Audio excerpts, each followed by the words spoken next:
कर्ज के जाल में फंसे श्रीलंका को एक बड़ा फैसला लेने पर मजबूर होना पड़ा। अब विदेशों में काम करने वाली श्रीलंका की महिलाओं की उम्र कम से कम 21 साल होनी चाहिए, जबकि पहले विदेशों में काम करने के लिए श्रीलंका की सरकार ने महिलाओं की न्यूनतम उम्र 25 साल तय की थी। लेकिन अब जब श्रीलंका की अर्थव्यवस्था डूब रही है तो श्रीलंका ने एक बड़ा फैसला किया।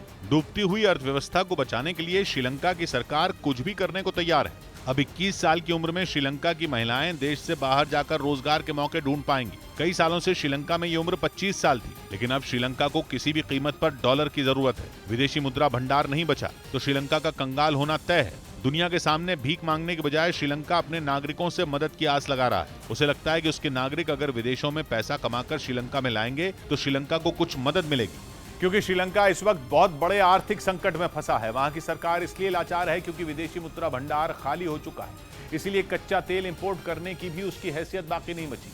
हालांकि श्रीलंका की बदहाली 2019 के बाद ही शुरू हो गई थी। 2019 जब खत्म हुआ तो उसके पास 760 करोड़ डॉलर का विदेशी मुद्रा भंडार था, भारतीय रुपयों में करीब 60,000 करोड़। लेकिन 2020 में आई महामारी ने उसे पटरी से उतार दिया।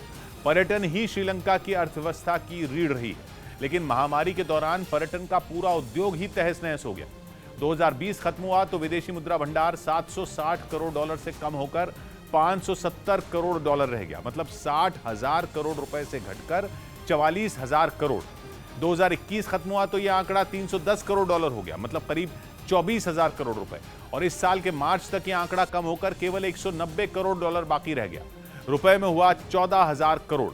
जबकि अब तो श्रीलंका की सरकार ने कहा है कि उसके पास केवल 2.5 करोड़ डॉलर बचे हैं, करीब 200 करोड़ रुपए। और माना जा रहा है कि विदेशी मुद्रा भंडार का खाली होना ही श्रीलंका की सबसे बड़ी टेंशन है। इसीलिए उसकी कोशिश है कि उसकी जनता विदेशों में जाकर नौकरी करे ताकि वो डॉलर में कमाकर श्रीलंका में पैसा लाए।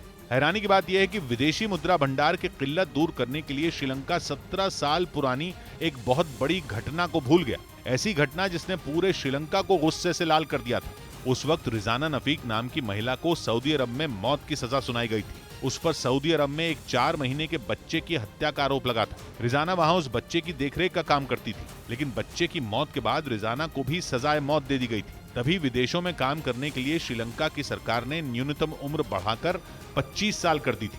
और अब श्रीलंका की हालत इतनी खराब है कि वो किसी भी तरह का जोखिम उठाने के लिए तैयार है। संयुक्त राष्ट्र की संस्था वर्ल्ड फूड प्रोग्राम के आंकड़े तो चौंकाने वाले हैं। दावा यह है कि श्रीलंका के 90% परिवारों को दिन में एक वक्त खाना छोड़ना पड़ रहा है। श्रीलंका के 30 लाख लोग ऐसे हैं जो सरकार से मिलने वाली मदद के भरोसे ही जिंदा हैं। वहां महंगाई दर 40% के पार पहुंच चुकी है। पिछले कई महीनों से महंगाई दर लगातार बढ़ रही है, जबकि खाने पीने के सामान की महंगाई पिछले महीने 60% दर्ज की गई। इसका मतलब यह कि लोगों के लिए पेट भरना भी मुश्किल ही रहा। यानी श्रीलंका का आर्थिक संकट अब तेजी से उसे भुखमरी की तरफ ले जा रहा है।